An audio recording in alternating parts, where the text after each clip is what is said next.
Hi guys, this is part 2 of the lesson. I wanted to show you how to use DeltaMath because it's a little funky. So here is an example of the type of questions you're going to have to be solving. So I'm going to scroll down.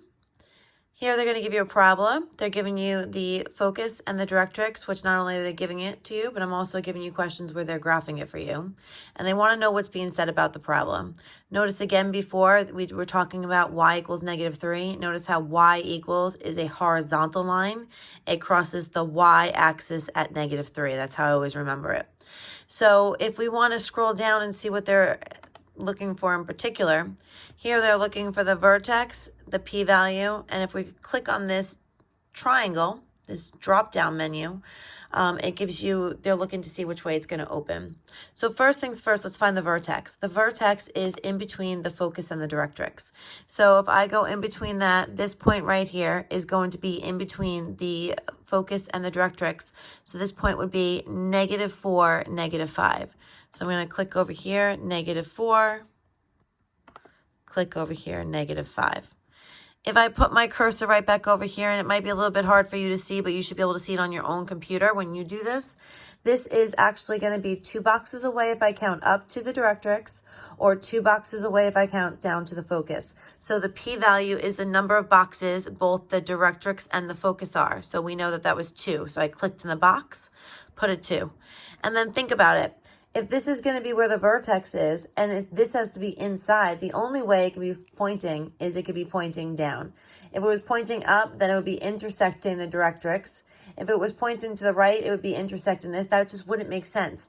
Keep in mind that the focus is inside the parabola. So if the vertex is right here, it would have to be drawn down in order for this focus to be inside. So we're going to come over here, and we're going to say opens down. I'm going to scroll down,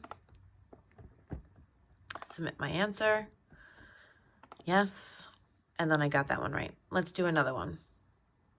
All right, this one also is very similar to the last one. Let's do this one. Okay, notice how this one actually has a focus right here at 4, 1, but now this directrix is a vertical line, so the vertical lines have x equals 10. You're going to need to know this because I'm going to be eventually asking you to graph these.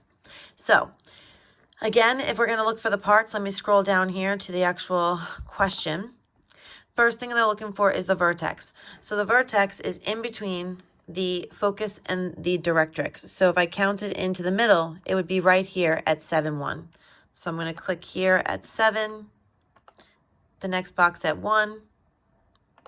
The p-value is both the number of units it is from the focus and or the directrix.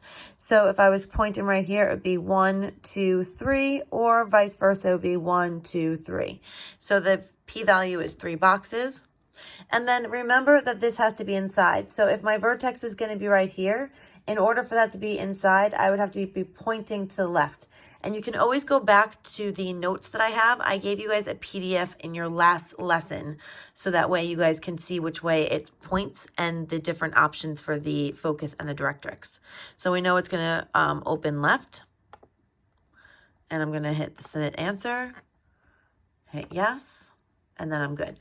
So I'm going to give you guys a couple of these to do. Don't forget, if you're not sure, you can ask them to show you the question, and you will only have to do a couple of these, and then you will satisfy the assignment.